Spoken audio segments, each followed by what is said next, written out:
Welcome! In this Quilting Quickly tutorial, I'm going to show you how to put together the blocks for Indigo Spin. You can see the quilt behind me. It's done with navy blues, a white background. It's a great use of a template to make your quilt unique and one of a kind. We're going to be using 10-inch squares of batiks and that white background, and I'm going to show you the template we're going to use to cut the pieces that you see here in the quilt block. Got a background piece so that you can see the tool really well.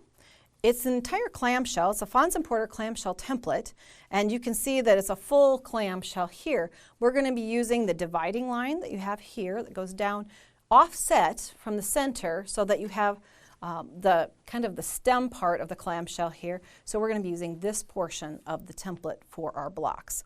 And we're going to be using that shape for both the white background and the dark blue. So let's get into the cutting. We're going to be using those 10-inch squares. Now we're going to cut the 10-inch squares in half so that we can stack up and cut 2 at a time from our blocks. And in most of the sets, when you buy 10-inch pre-cuts, you get 2 of every fabric so that you can cut 4 because you'll need 4 blades that are all identical. And we're going to take this and we're going to cut it in half on the 5. And then we're going to stack it up and cut 2 at a time. And we're going to cut 2 layers. We're going to put right sides up, one on top of the other. If you were to cut them mirror image, you will get spinning in different directions. So it's vital fabrics facing up as you place your template on here. And we're going to put that half clamshell, that line that I pointed out earlier, right along one side of that pair of rectangles. And then we're going to do a cut. We're using a little bit smaller blade rotary cutter. It works a little nicer up against the curve of the template. Sometimes you get used to using a really large blade, and in this case, the small one works to our advantage to go right up against that blade. Surface area is more matched to the task at hand. Okay, so these are our waist.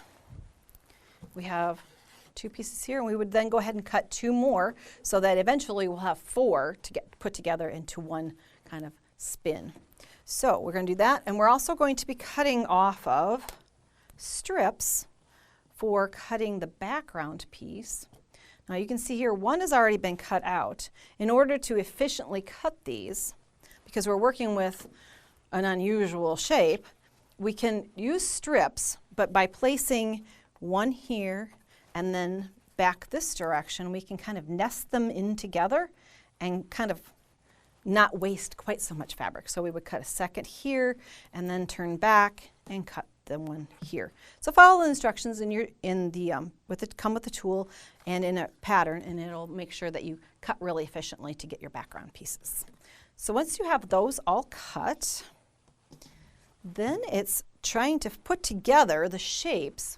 And you'll want to follow the instructions that come with the pattern, because as you notice in the quilt, there are portions on the outer edge where you're not creating, this is one of the shapes you're going to create, but some of the pieces are created using, where's my pieces at? Ones that look with a lot of white in them. So they have 3 actual pieces of white, like this, because it's an outside corner of your quilt.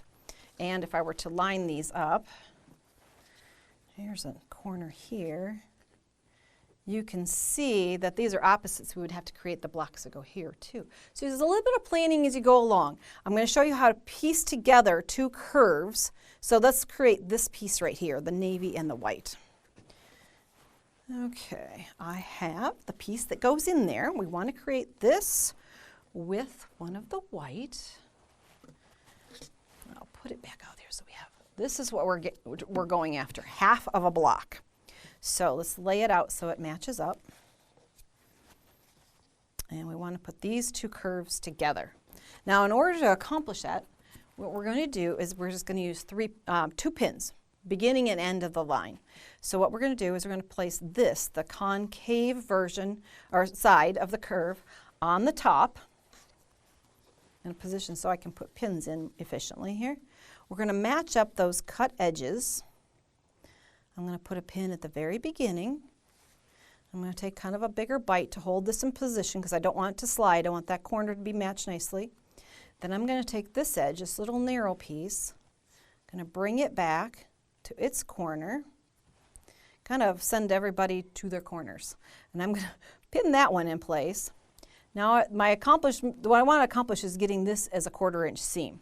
So let's take it to the machine. I'm going to be putting this navy blue, this concave piece on top at the machine. Sometimes a stiletto can kind of be an extension of our finger, so if that is a tool that will help you. After you do a few of them, you realize that your first couple are kind of kindergarten blocks, but they get better really quick. Take our pin out as we approach. That pin was just to hold things aligned at the corner. Now I'm going to work my way along there, matching my cut edges. And just take a few stitches at a time, kind of working your way along, manipulating. I think Marianne and Liz used to refer to it as fluffing the fabric, was the term that they liked to use. But it doesn't take a lot of pins. That's why at this point they're fairly gentle curves, and it's laying in there perfectly. So my stiletto kind of helps get me the fabric right up to the presser foot. I'm not really watching the needle, I'm just watching as it approaches the presser foot and then right off the end. Okay. Now, there we go. We have a 1/4 inch seam all the way along. You're going to want to take it to your ironing board at some point, and you're going to want to press the seam to one side like this. Now, like I said, some of the blocks are created using that double white for the outside edge, and then others are in color combination. So a design wall is going to be your best friend for laying out your pieces so that you know which of the blocks you're creating next, especially if you're not using the same exact fabric. You have to think about which colors go in here so they touch to make the right shape in your pinwheel. Now, in order to, once you get these seams done, you have to put these two together. And it looks like, it's going to be a race car driving an S curve. What we're going to do is break it down and do one curve at a time. Always working in the same manner. We're going to let's work on this one first. We're going to match centers. So those two seam allowances come in as opposing seams. I'm going to put a pin there to secure it. Then I'm going to take this little side, work it back to that outside edge where it's going to live. Put a pin in that one. And then it's the exact same seam. Got it there. So I'm going to be working this fullness in to there. And it's the same seam as we did last time, just working your way along. But we're just doing half of it. So starting here, working your way out. Now, the reason why we didn't back up over here and start and do all of it at once is the positioning of our fabrics. That concave one is now on the bottom, making it harder to work. So what we're going to do on the second side, flip it over. You're going to start at the center, which has already been stitched a little tiny bit. We're going to come in and manipulate this little guy back to its position and do that same curve. So you're going to do it over and over, the same piecing curve. You're going to get really good at this by the time you're done. So then just working that fullness into the edge there, seam out. So from the center out is how this is constructed. Now that you have two pieces that are created that way, let's see, where's my white combination? You have them all together, so you got that seam in there. I'll just flip this one over. Oh, my pressing got a little off. You've got that last seam putting things together, press everything flat, and you've got the pieces for Indigo Spin. Have fun making curves and creating a whole nother version of Indigo Spin. If you'd like to see more of our Quilting Quickly tutorials, please visit our website.